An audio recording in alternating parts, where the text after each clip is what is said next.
छोड़ दो, जहां 22-22 नाला जो अच्छे अच्छे नद जैसे हैं दिल्ली में, वो इसमें पड़े हुए हैं, तब भी ओखला पर आकर के वहां के लोग स्नान करेंगे, सूर्य पूजन करेंगे, वहां उसी में खड़े होकर के चढ़ाएंगे।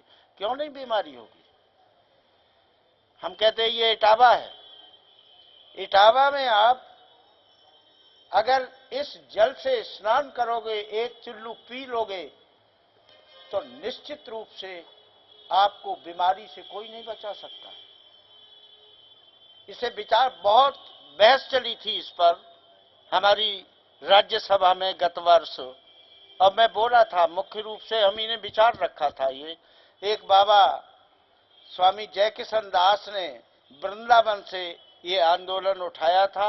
1 लाख आदमी उनके साथ चल करके गया था कि हमारी जमुना को पवित्र रखो, इसमें कोई गंदे नाले, फैक्ट्रियों के गंदे नाले इसमें मत पड़ने दो, इनको ले जाओ, आप पर वैज्ञानिक है, वैज्ञानिकों से इस पर जांच करवाओ, और जांच कराने के बाद वो जिस फसल में काम आएगा, वो पानी जो रिसाइकिलिंग हो जाएगा, जो उत्तम बन जाएगा, वो उस फसल के लिए आप दूसरे साधनों से, माने पाइपों के द्वारा या दूसरे नालों के द्वारा उसको भेजिए कृषि क्षेत्र में, लेकिन इन बहते हुए नदियों में उसको गंदा मत कीजिए।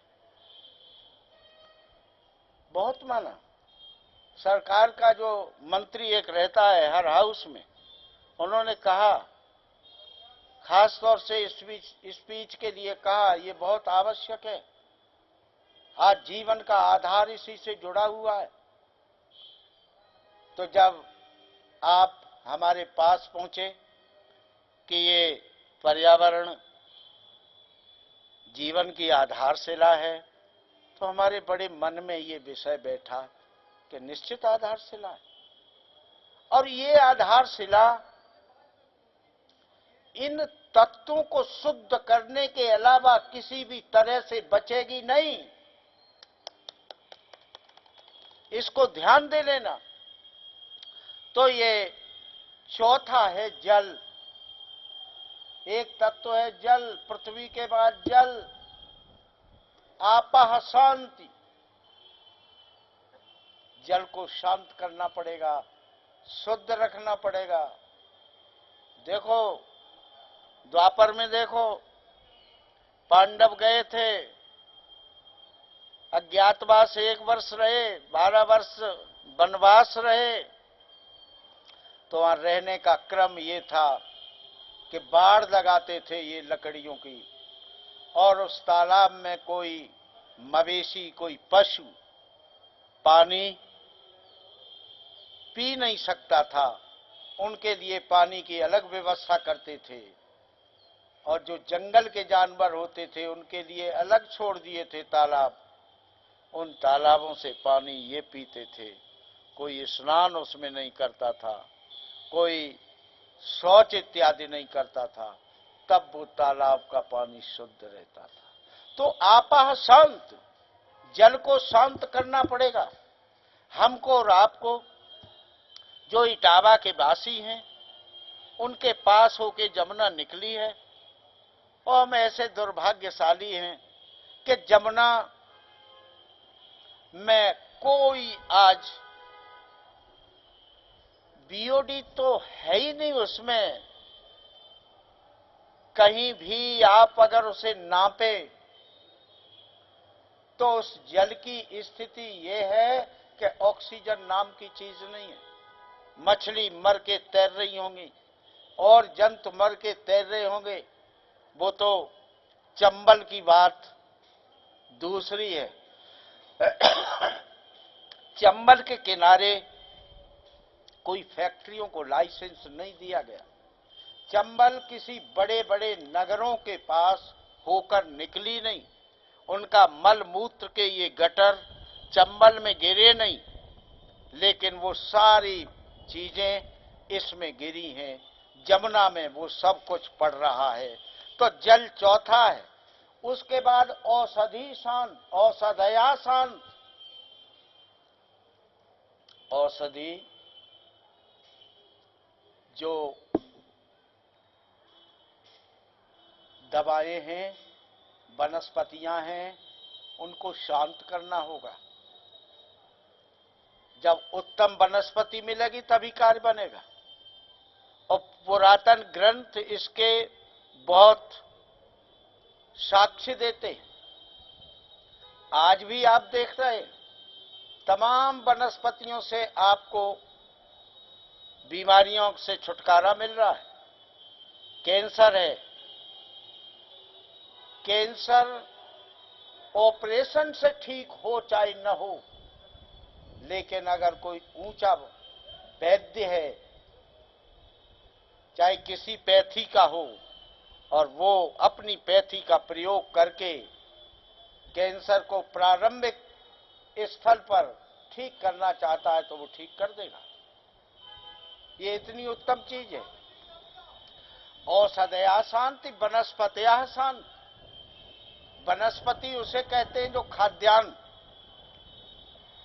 चाहे सब्जी हो, चाहे खाद्यान्न अन्न हो, इनको शांत करना होगा। और ये शांत तभी होंगे जब रासायनिक खादों को कम से कम, जैविक खादों को अधिक से अधिक का प्रयोग करें। कीटनाशक भी गौमूत्र, और गौमूत्र उतनी संख्या में न हो तो और इन भैंस इत्यादि के मूत्र को, नीम की पत्ती, अब अलग अलग लोगों के सूत्र और फॉर्मूला है, उनको आप समझ लीजिए। उनसे ऐसा ये कीटनाशक बनता है जिससे ये सारे कार्य हो सकते हैं। लेकिन आप उसका स्प्रे नहीं करेंगे, आप दुकानदार से लाकर के स्प्रे करेंगे तो न आप बचेंगे और न आपके खाद्यान्न का खाने वाला बचेगा। बीमार आप भी होंगे और बीमार वो भी होगा। तो आप ये देखिए, कौन सी तत्व है जिस तत्व को हमें आवश्यकता है, मनुष्य को आवश्यकता है, और वो हमारे पास नहीं है, चारों तरफ फैला हुआ है, लेकिन उसकी रक्षा हमें करनी पड़ेगी। अगर आज हम उसकी रक्षा नहीं कर रहे हैं तो निश्चित रूप से बहुत बड़ा नुकसान होगा। अब एक और मुझे बहुत कष्ट हो रहा, वैसे ये गोष्ठी है, इसमें इस प्रकार का राजनीतिक कुछ नहीं कहना चाहिए, लेकिन जो सरकारें, माननीय असलम साहब दिल्ली रहते हैं तो वो जानते होंगे अच्छी तरह से, 105 दिन में एनओसी दिया जाता था फैक्ट्रियों को, नो ऑब्जेक्शन सर्टिफिकेट। उसकी परिधि 105 दिन थी। जो कमेटी थी वो जांच करती थी, और जांच करने के बाद 105 दिन में उसको सर्टिफिकेट देती थी कि तुम ये चला सकते हो फैक्ट्री या नहीं चला सकती, और चला सकते हो तो इस शर्त के साथ चला सकते हो। लेकिन आज वो घटाकर, चूंकि औद्योगिकरण हो रहा है, आज वो घटाकर 60 दिन कर दी। 60 दिन में ये सारी जांचें नहीं हो सकती। ये बहुत सोचने की बात है, यद्यपि इस पर कोई ध्यान नहीं दे रहा होगा, लेकिन ये बहुत सोचने की बात है कि ये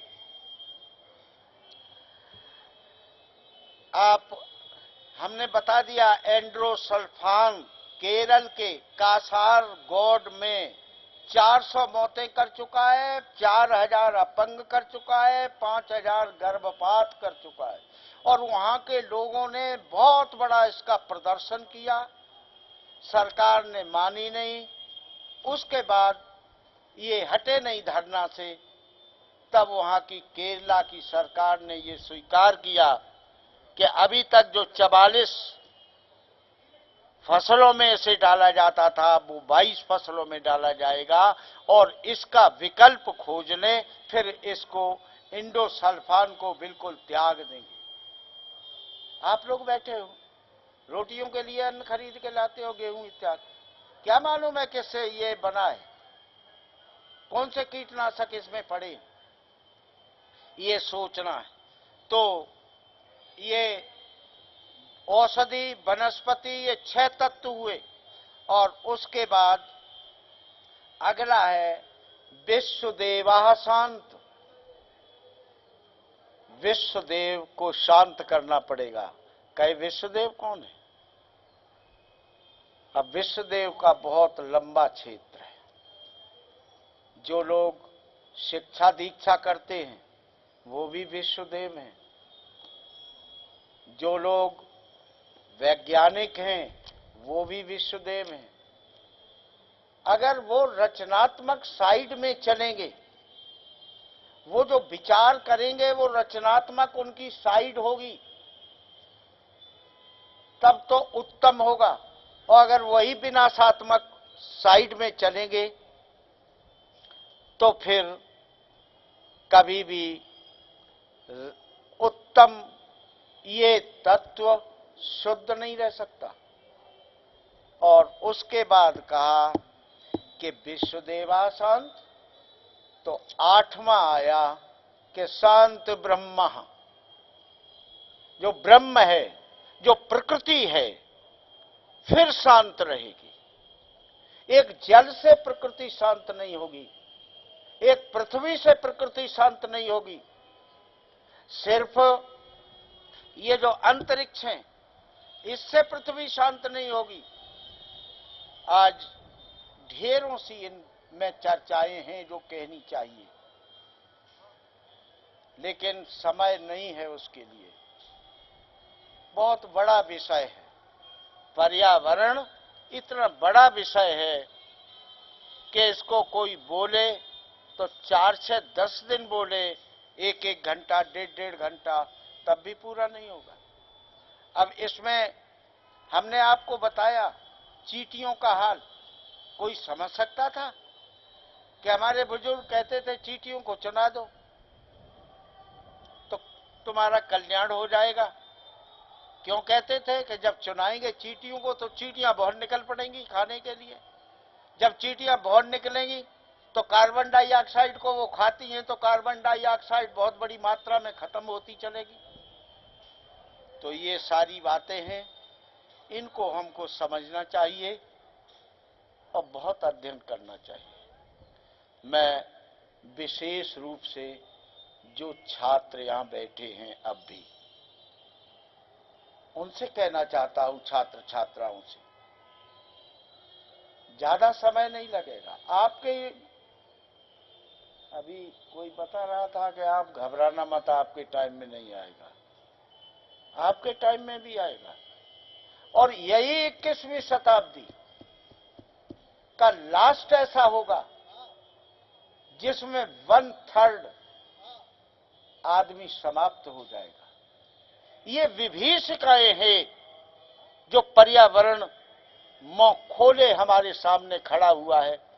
उस पर्यावरण को शुद्ध करना है तो इन 8 तत्वों को लेके करना पड़ेगा। हम लोगों ने ये निर्णय लिया है कि इस पर्यावरण को अधिक से अधिक लोगों के जहन में उतारने के लिए, उन्हें बताने के लिए, उन्हें शिक्षित करने के लिए इस 12 फरवरी से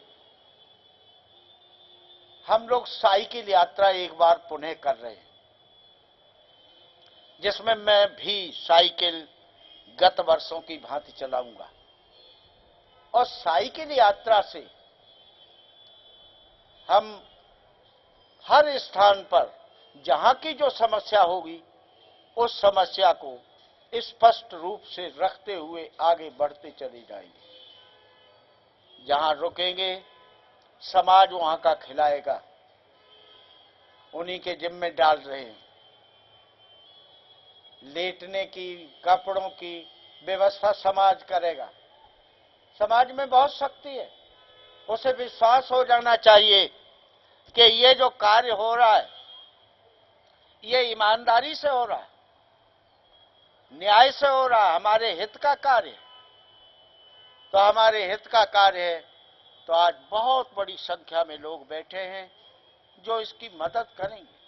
और 12 फरवरी से शुरू होकर इटावा से, उसके बाद फूप, फूप के बाद भिंड मेहगांव, और उसके बाद गोहद, गोहद के बाद आगे चलेंगे तो वो भिंड का लास्ट किनारा है, कौन सा स्थान है, मालनपुर। औद्योगिकरण जहां हुआ है मालनपुर रुकेंगे, और मालनपुर से चलकर ग्वालियर होते हुए फिर हम लोग डिस्ट्रिक्ट मुरैना जाएंगे। जहां जैसे लोग होंगे हम लोग बोलते हुए जाएंगे, समझाते हुए जाएंगे, एक एक पॉइंट को एक एक दिन डिस्कस करेंगे और लोगों को समझाएंगे, और अंत में इस मुरैना होते हुए मध्य प्रदेश छोड़ देंगे। फिर हम पहुंचेंगे जाके राजस्थान, धौलपुर के पुल को पार करेंगे, और धौलपुर के पुल को पार करके आगे मुचकुंद की गुफा पर रुकेंगे, और उस गुफा पर एक रात्रि रुककर फिर आगे बढ़ेंगे। सैया होते हुए आगरा पार करेंगे, तो वहां आगरा में सिख भाइयों का पुण्य स्थल गुरुद्वारे पर हम लोग रुकेंगे, और उसके बाद चल देंगे। रात्रि फरेह रुकेंगे, फरेह के बाद आगे चलेंगे। जय गुरुदेव से खाना मांगा है दोपहर का, वो खाना दे रहे हैं, और उसके आगे चलेंगे तो गोवर्धन रुकेंगे, और गोवर्धन के आगे फिर डींग होते हुए हम लोग कामा रुकेंगे, और कामा से चलकर फिर हम लोग हरियाणा में प्रवेश कर जाएंगे। 2 दिन की यात्रा हमारी मुसलमान भाइयों के बीच में पूरे वही पड़ेंगे, उसमें होकर हम लोग निकलेंगे, और निकल के पलवल पर चढ़ेंगे आके, और पलवल के बाद चल देंगे तो जेवर आएंगे, और जेवर के बाद गुरु द्रोणाचार्य का जन्म स्थली और कर्म स्थली वो दनकौर, दनकौर में जाकर रुकेंगे। फिर ग्रेटर नोएडा पहुंचेंगे, नोएडा पहुंचेंगे, और उसके बाद दिल्ली जाएंगे। इन पॉइंट्स को रखेंगे जाकर के कि आज आवश्यकता सरकार की भी है कि आप अपने कार्य को करिए, जो आपको करना है, जो समाज को करना है वो हम ढिंडोरा पीट रहे हैं, और जो आपको करना है वो आप करिए। इन्हीं शब्दों के साथ मैं बहुत धन्यवाद देता हूं प्राचार्य जी को, और उससे भी ज्यादा धन्यवाद कि इस कार्य के लिए शिव प्रसाद जी ने एक वीणा उठाया है। मैं चाहता हूं कि वो इस वीणा को समय समय पर चलाते रहें, लोग इस पर बोलते रहें। देखेंगे लोग कि विभिन्न साइड में बोलने वाले लोग मिलेंगे, सुनने के लिए लोग मिलेंगे, तो वो आएंगे और सुनकर इससे लाभ उठाएंगे। आप सभी का, श्रोताओं का, मीडिया का मैं सभी को धन्यवाद देता हूं, और अपने असलम साहब को विशेष धन्यवाद। आप तो उस यूनिवर्सिटी से आए हैं जो जवाहरलाल नेहरू यूनिवर्सिटी दिल्ली, वो यहाँ की शिक्षा की आंख मानी जाती है देश की। आप उसके प्रोफेसर हैं, थे। इन्हीं के साथ मैं यादव जी को भी धन्यवाद देता हूं कि उन्होंने अपना समय यहाँ दिया। बहुत परिचित स्थान के हमारे निकले यादव जी। ये बबेरू तहसील के निवासी हैं, और बबेरू में बहुत जाता आता रहता हूँ। इन्हीं कभी समय देंगे मैं आपके यहाँ भी एक कप चाय पीऊँगा, क्योंकि मैं तो पीता ही खाता लोगों के यहाँ रहता हूँ, और जब अधिकतर लोगों के यहाँ बैठूँगा, खाऊँगा, तो आत्मीयता बढ़ती है और सारी चर्चाएं उनके पास पहुँचती हैं। इन्हीं शब्दों के साथ सभी को बहुत बहुत धन्यवाद।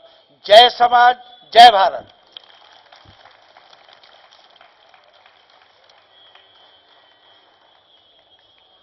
बहुत बहुत धन्यवाद, बहुत बहुत आभार। बाबूजी ने बड़े ही सारगर्भित और वेद, विज्ञान, धर्म सबको समन्वय करके एक व्याख्यान दिया है। हम लोगों को बहुत ऊर्जा मिली है और आश्चर्यजनक तथ्य यह है कि उन्होंने केवल एक श्लोक की अंशतः व्याख्या कर पाई है।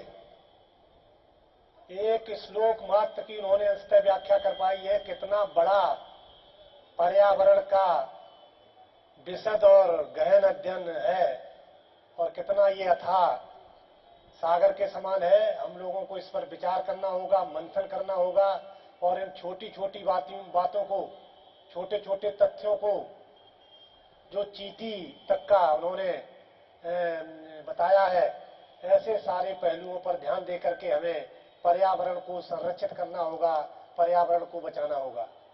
मैं अब कार्यक्रम चूंकि समापन की ओर है और मैं आज की संगोष्ठी के कार्यक्रम के अध्यक्ष प्रोफेसर आर के अग्रवाल साहब को आमंत्रित कर रहा हूं कि वे आए और संगोष्ठी को संबोधित करने का कष्ट करें।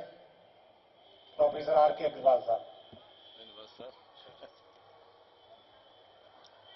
धन्यवाद डॉक्टर शिवराज सिंह जी। आज के कार्यक्रम के मुख्य अतिथि परम आदरणीय बाबूजी, जेएनयू से पधारे माननीय परम आदरणीय असलम साहब, कानपुर विश्वविद्यालय के